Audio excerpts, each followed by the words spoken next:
Hello guys, आप लोगों का स्वागत है मेरे यूट्यूब चैनल रॉयल स्टडीज़ अड्डा में। आज हम पढ़ेंगे 8th के साइंस का लेसन नंबर 3 जिसका नाम है सिंथेटिक फाइबर एंड प्लास्टिक। हम 2 चैप्टर पहले ही कर चुके हैं और उनके सारे के सारे एक्स्ट्रा क्वेश्चंस जो कि मैंने आपको चैप्टर के एंड में दिखाए थे वो हमने डिस्कस भी किए थे।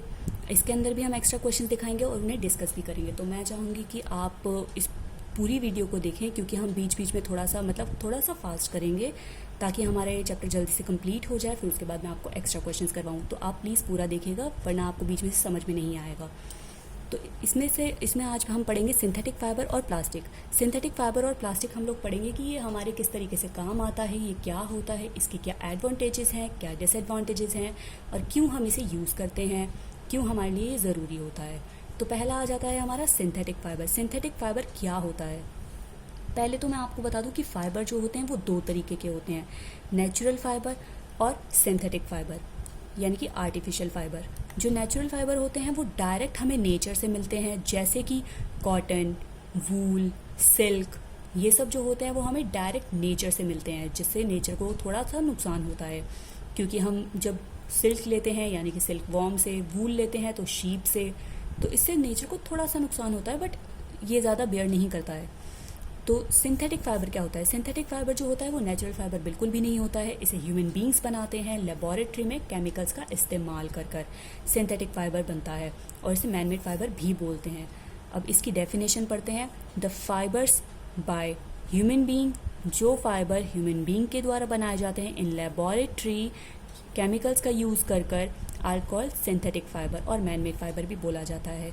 गाइस मैं आपको बता दूं कि आप अपने आप बनाकर बेशक आंसर लिख सकते हैं एग्ज़ाम में, लेकिन प्लीज़ किसी भी डेफिनेशन को चेंज मत कीजिएगा क्योंकि डेफिनेशन को चेंज करना अगर आप अपनी लैंग्वेज में लिखते हैं तो उसके मार्क्स कटते हैं। तो प्लीज़ आप अपनी लैंग्वेज में जिसमें ब्रीफली एक्सप्लेन हो या फिर मतलब लॉन्ग आंसर्स हो या फिर उसमें लिखा हो कि आप अपने वर्ड्स में लिखिए, आप उसमें लिख सकते हैं, लेकिन प्लीज़ डेफिनेशंस मत चेंज कीजिएगा। इसके बाद आता है नेक्स्ट हमारा टॉपिक मोनोमर और पॉलीमर। मोनोमर क्या होता है और पॉलीमर क्या होता है? गाइस आप लोगों के घर में अगर कोई चेन माला है जो कि बीड्स से बनी है, आप उसके अंदर देख सकते हैं कि बहुत सारे बीड्स होंगे। जो अगर बीड्स से बनी है तो एक सिंगल बीड जो होगा उसे बोला जाएगा मोनोमर। एक सिंगल यूनिट को क्या बोला जाएगा? मोनोमर। लेकिन जब वो सिंगल यूनिट हम बार बार रिपीट करते हैं, उसी एक सिंगल यूनिट को हम बार बार रिपीट करते हैं और वो एक चेन बनाती है मिलकर, तो उसे बोला जाएगा पॉलीमर। क्या बोला जाएगा? पॉलीमर। यानी कि एक सिंगल यूनिट मोनोमर, बहुत सारे जो कि चेन बनाए उसे पॉलीमर। पॉलीमर जो होता है वो एक ग्रीक वर्ड है। ग्रीक वर्ड यानी कि 2 वर्ड्स का मिक्स है जिसमें पॉली का मतलब है मैनी और मर या फिर मेरिट्स का मतलब है पार्ट और यूनिट्स। पॉलीमर यानी कि बहुत सारे पार्ट्स या फिर बहुत सारे यूनिट्स। फिर आता है हमारा सिंथेटिक फाइबर क्या है, यानी कि इसके कितने टाइप्स हैं हम वो पढ़ेंगे। सिंथेटिक फाइबर के 4 टाइप्स होते हैं, जिसमें पहला आता है रेयॉन जिसे आर्टिफिशियल सिल्क बोला जाता है। फिर आता है नायलॉन जो सबसे ज़्यादा स्ट्रॉन्गेस्ट कपड़ा है, स्ट्रॉन्गेस्ट फाइबर है। फिर आता है पॉलिएस्टर और देन एक्रेलिक। चलिए अब फर्स्ट पढ़ते हैं हम रेयॉन। रेयॉन होता है आर्टिफिशियल सिल्क। मैंने आपको बताया आर्टिफिशियल सिल्क यानी कि एक सिल्क होता है जो कि नेचुरल फाइबर होता है लेकिन वो काफ़ी एक्सपेंसिव पड़ता है। इसी वजह से जो रेयॉन होता है वो एक आर्टिफिशियल सिल्क होता है जिससे कि वो चीप पड़ता है, यानी कि कई बार अफोर्डेबल नहीं होता है सिल्क जितना चाहिए होता है किसी को, और वो काफ़ी महंगा होता है, इस वजह से अफोर्डेबल नहीं होता है, तो वो रेयॉन का इस्तेमाल कर सकता है। तो अब हम पढ़ते हैं कि रेयॉन होता क्या है। मैंने आपको बताया it is called artificial silk. इसे आर्टिफिशियल सिल्क बोला जाता है। It is obtain from natural source. ये नेचुरल सोर्स से ऑब्टेन किया जाता है लेकिन इसे मैन मेड फाइबर बोलते हैं। ऐसा क्यों बोलते हैं इसका आंसर नेक्स्ट लाइन में है। It is prepare from wood pulp. Wood pulp जो होता है वो हमें पेड़ से मिलता है। अब पेड़ यानी कि वुड पल्प जो है वो हमारा नेचुरल सोर्स है। तो ये क्या हो गया हमारा रॉ मटेरियल। क्या हुआ हमारा रॉ मटेरियल। रॉ मटेरियल जो है हमारा कहाँ से आता है? हमारा नेचुरल सोर्स से। और ये जो होता है ये काफ़ी सारे केमिकल्स को मिलाकर लेबोरेटरी में बनाया जाता है। That's why it's called man made fibre. अब देखते हैं इसका यूज़ कहाँ कहाँ होता है, क्या क्या इसकी चीज़ें बनती हैं। इसके बनते हैं कारपेट्स, क्लॉथ्स, बेडशीट्स। ये 3 चीज़ें बनती हैं आपके घर में। जितने भी कारपेट्स होंगे, बेडशीट्स होंगी, बेडशीट यानी कि बेड पे बिछाए जाने वाली चादरें, वो सब किसकी होंगी? रेयॉन की होंगी। नेक्स्ट आता है हमारा टॉपिक नायलॉन। नायलॉन मैंने आपको बताया कि सबसे ज़्यादा स्ट्रॉन्गेस्ट फाइबर होता है। जी हाँ, बिल्कुल, ये सबसे ज़्यादा स्ट्रॉन्गेस्ट फाइबर होता है। यहाँ तक कि स्टील वायर, जबकि जिसको तोड़ना बहुत मुश्किल होता है, उससे भी ज़्यादा स्ट्रॉन्ग फाइबर होता है ये हमारा रॉक क्लाइंबिंग के जो कपड़े बनते हैं, रॉक क्लाइंबिंग की जो चीज़ें बनती हैं, उसमें ये इस्तेमाल किया जाता है। नायलॉन जो होता है वो एक मैन मेड फाइबर होता है। It is made without using any natural raw material. किसी भी नेचुरल रॉ मटेरियल को यूज़ किए बिना ये बनता है, यानी कि फुल्ली केमिकल से बनता है। इसके अंदर कोई भी नेचुरल सोर्सेज नहीं होते हैं। It is prepare from coal, water and air. अब आप बोलेंगे कि कोल, वाटर, एयर ये तो मैन मेड नहीं है, ये तो नेचुरल हैं। जी हाँ, बिल्कुल आप सही हैं, ये नेचुरल हैं, लेकिन ये रॉ मटेरियल नहीं है। ये नेचुरल सोर्सेज हैं, बट ये रॉ मटेरियल नहीं है। रॉ मटेरियल जो होते हैं वो हम बल्क में ख़रीद सकते हैं, जिनका हम मशीनों में इस्तेमाल कर सकते हैं, लेकिन कोल, वाटर, एयर हम इसको बल्क में नहीं ख़रीद सकते हैं। ठीक है, हम इनका मशीनों में ज़्यादा से ज़्यादा इस्तेमाल नहीं कर सकते हैं। इनका धुआं नहीं निकलता है जिस तरीके से हमारा नॉर्मली रॉ मटेरियल्स का निकलता है, इस तरीके से इनका नहीं निकलता है। तो इन्हें क्या बोल देंगे? ये इनको हम रॉ मटेरियल में काउंट नहीं करते हैं। नायलॉन फाइबर जो होता है ये स्ट्रॉन्गर होता है, इलास्टिक यानी कि काफ़ी ज़्यादा फ्लेक्सिबल होता है, काफ़ी ज़्यादा खुलने वाला होता है, जिसे हम स्ट्रेचेबल बोलते हैं, और लाइट वेट यानी कि काफ़ी हल्का होता है। पहनने के बाद इसे बहुत ज़्यादा भारी नहीं लगता है। जिस तरीके से हम सुन रहे हैं कि बहुत ज़्यादा स्ट्रॉन्ग होता है, तो वो भारी नहीं होता है, जैसे लटक जाना ऐसा कुछ नहीं होता है। काफ़ी हल्का होता है इसका वज़न। फिर आ जाता है इट इज़ लस्ट्रस। लस्ट्रस मतलब चमकीला होता है। चमकीला है नॉट इन द सेंस कि वो बहुत ज़्यादा इरिटेटेबल सा होता है, आंखों में चुभ रहा है, नॉट लाइक दैट। लस्ट्रस होता है कि उसकी हल्की हल्की सी चमक होती है, जो कि looks very beautiful. It's not truly irritable जिस तरीके से हम सोच रहे हैं। तो और ये इजी टू वॉश, ये धोने में काफ़ी आसान होता है, और इसकी कई सारी चीज़ें बनती हैं जो कि हम अपने नॉर्मल डेली लाइफ में यूज़ करते हैं। अब देखते हैं कि इसका क्या क्या बनता है। इसके बनते हैं सॉक्स, अपने मोज़े, जुराबे जिन्हें बोलते हैं। वो थोड़ी सी शाइनी होती हैं, अगर आप धोते हैं या फिर धूप में रखते हैं तो वो हल्की सी शाइनी होती है। तो वो जो शाइन होती है वो नायलॉन की शाइन होती है। इसकी बनती हैं रोप्स, रस्सियाँ।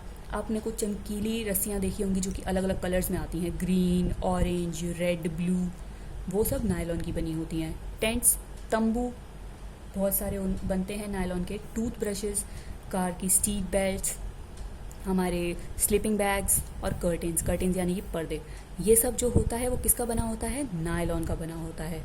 चलिए, अब हमारा दूसरा भी टॉपिक कंप्लीट हो गया है। अब हमारा तीसरा टॉपिक आता है पॉलिएस्टर क्या होता है। पॉलिएस्टर जो होता है it is another synthetic fibre, एक अलग तरीके का सिंथेटिक फाइबर होता है जो कि रिंकल्ड नहीं होता है। रिंकल्ड मतलब झुर्रियाँ नहीं होता, मतलब झुर्रियाँ होता है लेकिन कपड़ों में झुर्रियाँ तो नहीं पड़ती ना। जैसे अगर आप देखेंगे कि कोई भी आपने कपड़ा, जैसे अगर आप कोई ऐसा कपड़ा भी होता है हर किसी के पास जो कभी कभी शादी पार्टी में पहना जाता है, तो वो बहुत कम यूज़ होता है, आप उसे उठा के रख देते हैं। तो वो काफ़ी टाइम बाद कोई कपड़ा निकालो तो उसके ऊपर आप देखेंगे बहुत सारी लाइंस होती हैं, बहुत सारी लाइंस पड़ी होती हैं, जिस वजह से उसे आपको आयरन यानी कि प्रेस करना पड़ता है। तो पॉलिएस्टर जो कपड़ा होता है उसके अंदर कभी भी वो लाइंस नहीं पड़ती, रिंकल नहीं पड़ते हैं आसानी से। ये जो कपड़ा होता है ये काफ़ी क्रिस्प यानी कि काफ़ी खड़ा सा कपड़ा रहता है। वो ऐसे बहुत आराम से हवा से हिल रहा है, वो उड़ रहा है, इस तरीके का नहीं होता, वो काफ़ी खड़ा सा कपड़ा होता है। It is easy to wash, ये धोने में काफ़ी आसान होता है।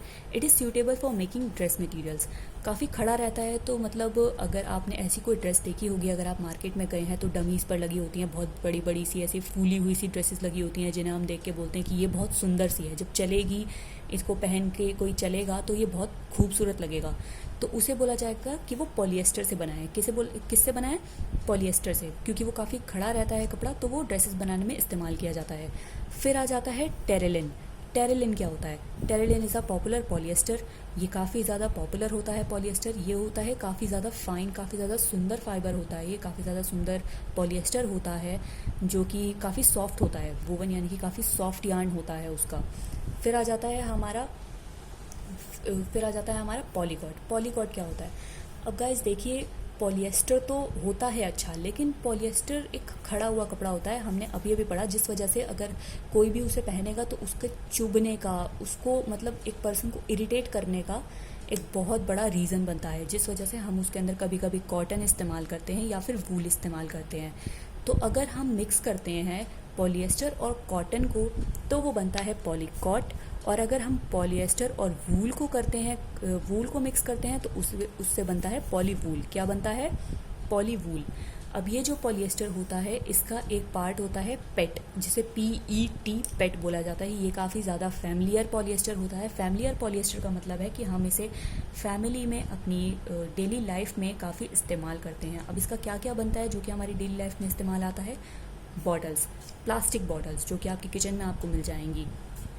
वो प्लास्टिक बॉटल्स, यूटेंसिल्स, बर्तन्स, प्लास्टिक के जो बर्तन होते हैं वो, films, wires and many other useful things, many other useful products जो कि हमारे हमारी डेली लाइफ में काफ़ी ज़्यादा इस्तेमाल में आते हैं। फिर हमारा फोर्थ एंड लास्ट टॉपिक है सिंथेटिक फाइबर का, वो है एक्रिलिक। जैसे कि हमने रेयॉन के बारे में पढ़ा कि वो आर्टिफिशियल सिल्क है, उसी तरीके से जो हमारा एक्रिलिक होता है वो आर्टिफिशियल वूल होता है। क्या होता है? हमारे आर्टिफिशियल वूल होता है। इसके स्वेटर बनते हैं, शॉल्स बनती हैं, ब्लैंकेट्स बनते हैं जो कि हम विंटर में हमें काफ़ी इस्तेमाल किए जाते हैं। These are all actually not made of natural wool. ये नेचुरल वूल के नहीं बने होते हैं, इसी वजह से हम इनको सिंथेटिक फाइबर बोलते हैं। अब हम देखते हैं इसके बारे में और हमें क्या बताया हुआ है। They are prepared from another type of synthetic fibre. ये जो होते हैं वो अलग तरीके के सिंथेटिक फाइबर से मिलाकर बनाए जाते हैं, जिन्हें हम बोलते हैं एक्रिलिक। क्या बोलते हैं? Acrylic. The wool obtain from natural sources, वो वूल जो कि नेचुरल सोर्सेज से ऑब्टेन की जाती है, इज़ क्वाइट एक्सपेंसिव। वो क्या होती है? थोड़ी सी एक्सपेंसिव होती है। ऑफ कोर्स महंगी होगी, आपको रियल चीज़ें महंगी मिलेंगी और आर्टिफिशियल थोड़ी सी सस्ती मिल जाएंगी। ये तो आप किसी चीज़ में भी देख सकते हो, नॉट ओनली फाइबर।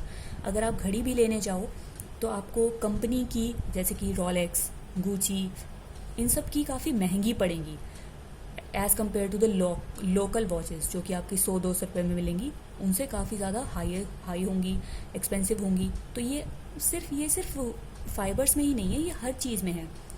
चलिए फिर नेक्स्ट आ जाता है हमारा कैरेक्टर स्केच या फिर प्रॉपर्टीज़ ऑफ सिंथेटिक फाइबर। मतलब हम कैसे पता लगा सकते हैं कि कोई हमारे पास सिंथेटिक फाइबर है या वो सिंथेटिक फाइबर है या नहीं है, ये हम कैसे पता लगाएंगे। वो काफ़ी चीप यानी कि सस्ते होंगे, ड्यूरेबल यानी कि वो काफ़ी टाइम तक सही रहने वाले। अब जैसे कॉटन के बारे में आपने सुना होगा कभी कभी कि ये घिस गया है कपड़ा या फिर ये फट गया है, ऐसा कुछ भी ऐसा कुछ भी सिंथेटिक फाइबर में नहीं आता है, ऐसा कोई कंप्लेंट। अगर आप नायलॉन के बारे में भी देखेंगे तो कभी भी वो इस तरीके से नहीं होता है कि वो घिस गया है या फट गया है। उसका ये आता है कि इलास्टिक थोड़ी ढीली हो गई है, इस टाइप की अगर आपको शिकायत आती है तो इस तरीके की आती हैं। आपको कभी भी ये नहीं आएगा कि वो घिस गया, फट गया है। तो यानी कि वो काफ़ी ड्यूरेबल होती हैं, इजी टू वॉश, ये धोने में काफ़ी आसान होती हैं। वैरायटी ऑफ कलर्स आपको मिल जाएंगे। जैसे कि अगर आप एग्जाम्पल के लिए अगर आप सिल्क लेने मार्केट में जाते हैं तो आपको कुछ ही सिलेक्टिव कलर्स होंगे जो कि आपको सिल्क में मिलेंगे, लेकिन रेयॉन में आपको हर कलर मिलेगा जो आपको चाहिए। तो उसके अंदर बहुत सारी वैरायटीज़ होती हैं कलर की। अब डिसएडवांटेजेस क्या हैं? हमें इनका इस्तेमाल क्यों नहीं करना चाहिए। हमने आई थिंक 5th में था ये चैप्टर फाइबर्स का, fibre to fabric, I think 6th में था। उसमें ये बताया गया था हमें सिंथेटिक फाइबर का कपड़ा पहन के कभी भी आग के पास यानी कि कभी भी किचन में या फिर दिवाली पे नहीं पहनना चाहिए। क्यों नहीं पहनना चाहिए वो हम आज पढ़ेंगे। कैच फायर्स, ये आग बहुत जल्दी पकड़ता है। आग बहुत जल्दी पकड़ने से आप जल सकते हैं, ज़रूरी सी चीज़ है।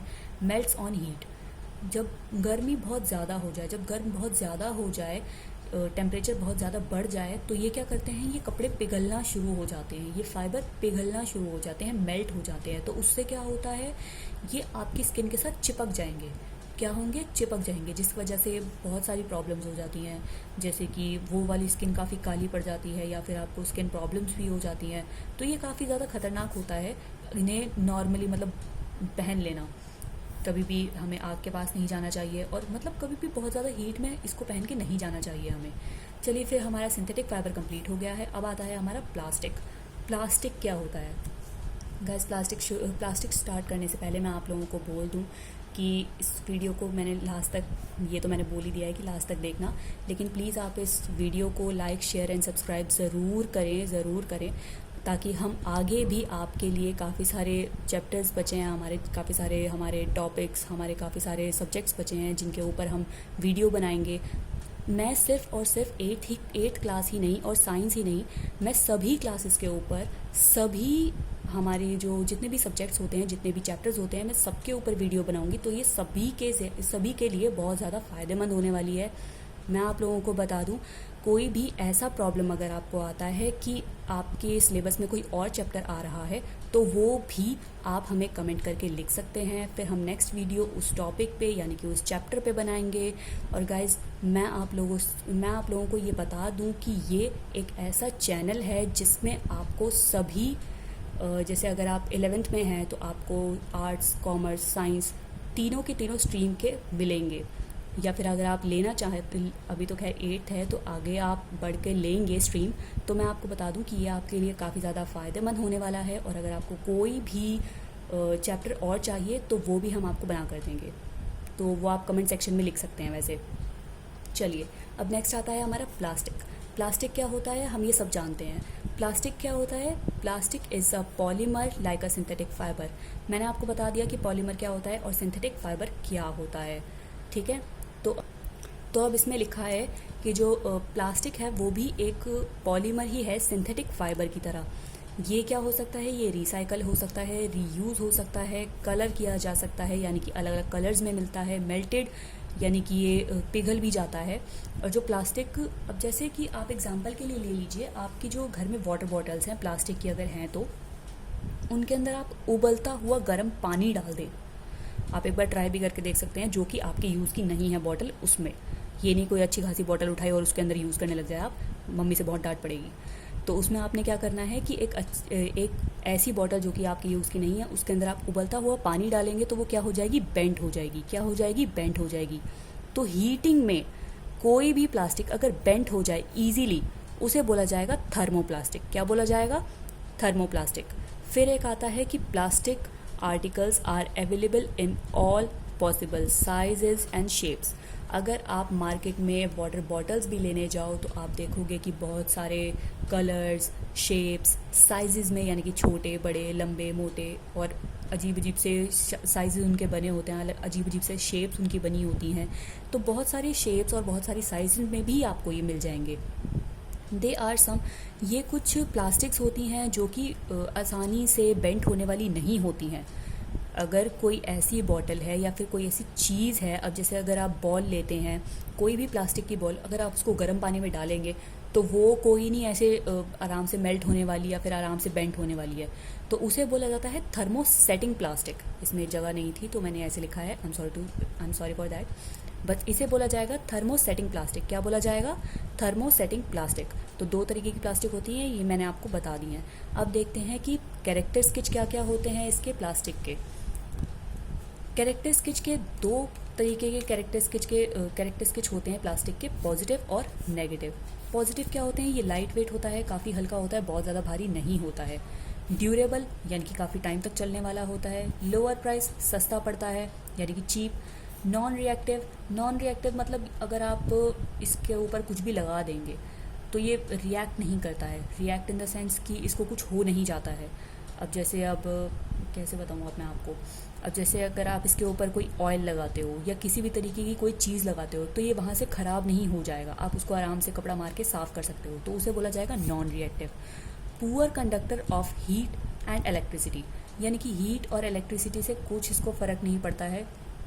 जैसे कि आपने नॉर्मली देखा है कि लकड़ी जो होती है वो हीट बहुत जल्दी पकड़ती है, ऐसा कुछ। पानी, उससे इलेक्ट्रिसिटी से उसमें करंट आ जाता है, तो ऐसा प्लास्टिक में बिल्कुल नहीं होता है। इसके अंदर ना कुछ करंट आता है, ना हीट से, ना इलेक्ट्रिसिटी से, इसे कोई फ़र्क नहीं पड़ता है, तो इसीलिए बहुत ज़्यादा फ़ायदेमंद रहता है।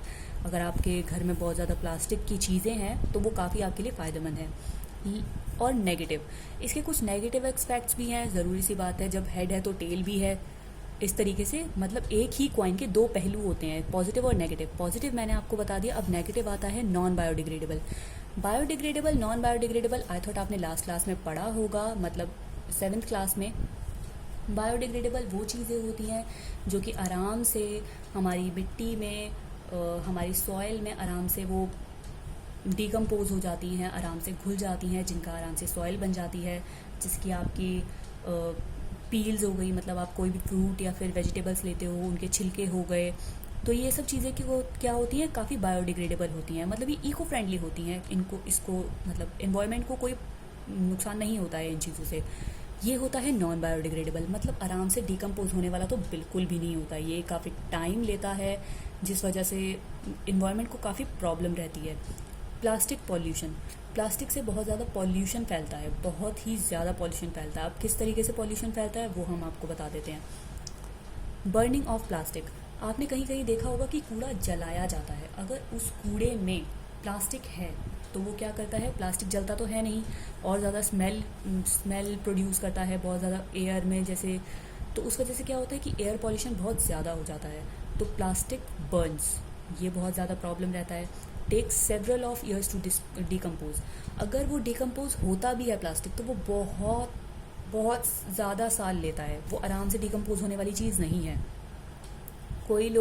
काफ़ी सारे लोग throwing plastic into water bodies, यानी कि अगर आप दिल्ली में रहते हैं या फिर कहीं भी रहते हैं तो आपने बहुत सारी नदियाँ और बहुत सारी जगहें देखी होंगी जहाँ पर पानी बहता है और वहाँ पर लोग जाते हैं और पन्नी फेंक देते हैं, बहुत सारी प्लास्टिक बैग्स और प्लास्टिक पॉलीथीन्स होंगी जो फेंक देते हैं वो लोग, जिस वजह से क्या होता है वाटर बॉडीज़ को काफ़ी ज़्यादा नुकसान होता है, आगे जाके पानी ब्लॉक हो जाता है, तो ये सब हमें नहीं करना चाहिए। अब इसके प्रिवेंशन क्या हैं, हम किस तरीके से इन्हें बचा सकते हैं। 5 Rs, यानी कि 5 R, क्या क्या, रिड्यूस, हमें इनका यूज़ कम करना चाहिए। रीयूज़, अगर हम इसका यूज़ करते भी हैं तो हमें इन्हें दोबारा यूज़ करना चाहिए। अल्टरनेटिव यूज़, यानी कि एक ही चीज़ के बहुत सारे यूजेस होते हैं, तो अगर वो एक चीज़ से ख़त्म हो गई है तो हमें उसे दोबारा यूज़ करनी चाहिए। रिसाइकल, अगर आप उसको रिड्यूस या फिर रीयूज़ नहीं कर पा रहे हैं तो उसे रिसाइकलिंग में भेज देना चाहिए। फिर होता है रिकवर, मतलब अगर वो ख़राब हो गया है तो ऐसा तो है नहीं कि प्लास्टिक जुड़ेगा नहीं या कुछ है, तो आप उसे दोबारा जोड़ सकते हैं। रिफ्यूज़, या तो आप बिल्कुल मना ही कीजिए कि हम प्लास्टिक को यूज़ ही नहीं करेंगे। चलिए गाइज, ये वाला चैप्टर आज हो चुका है, तो अब आती है बारी इसके एक्स्ट्रा क्वेश्चंस की, जो कि आपकी एनसीईआरटी की बुक्स में नहीं है। तो ये है कुछ एक्स्ट्रा क्वेश्चंस जो शायद आपके एग्ज़ाम में बहुत ज़्यादा आपकी हेल्प करेंगे। पहला आता है व्हाट इज़ पॉलीमर्स। मैंने आपको बता दिया है कि पॉलीमर्स क्या होते हैं, जब बहुत सारे मोनोमर्स मिलकर एक चेन बनाते हैं तो उन्हें पॉलीमर बोला जाता है। अब गाइस देखिए, इसके अंदर तो डेफिनेशन ही पूछी है ना, तो आप कहाँ से स्टार्ट करेंगे कि पॉलीमर एक ग्रीक वर्ड है जिसमें पॉली का मतलब है मैनी और मर्स का मतलब है यूनिट्स या फिर पार्ट्स, यहाँ से आप स्टार्ट करेंगे, ठीक है।